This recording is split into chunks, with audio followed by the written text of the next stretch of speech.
Sinigang na bangus, my own version. Very healthy, budget-friendly, at napaka-healthy food po na niluto ko, sinigang sa bangus. Come on, let's cook! Sa isang kaldero, nagsangkotsa lang po ako ng bawang, sibuyas.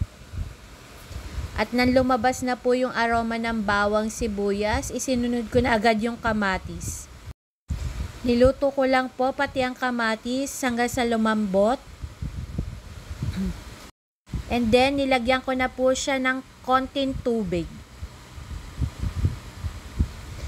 Pinakulo ko po yung tubig. Isang baso lang po yung nilagay ko.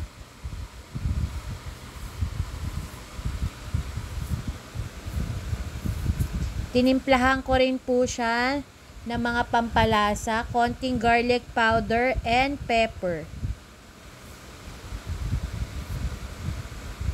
Pinakulo ko lang po yung tubig.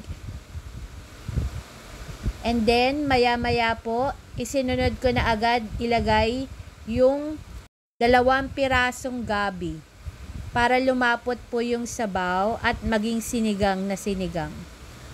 So, pinakulo ko po, pinalambot ko po yung gabi.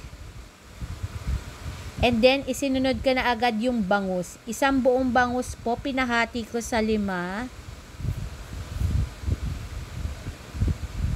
Very healthy food po. Bangus. So, habang niluluto ko yung bangus, nilagay ko na rin po yung labanos.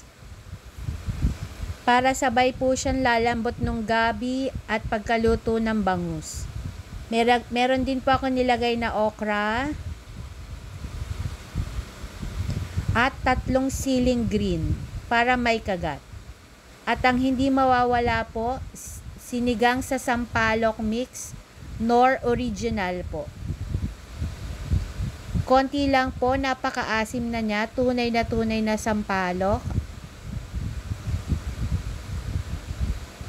Hinalo ko po siya mabuti and pinakulo ko po siya for about mga 3 minutes. And then, medyo malambot na yung gabi at labanos, pati luto na din yung isda, inilagay ko na yung panghuling gulay. Kangkong po yung nilagay ko. And then, niluto ko pa siya for about mga 3 minutes ulit and almost done. Come on, let's eat. Sinigang sa bangus. Hope you like it. Good vibes only.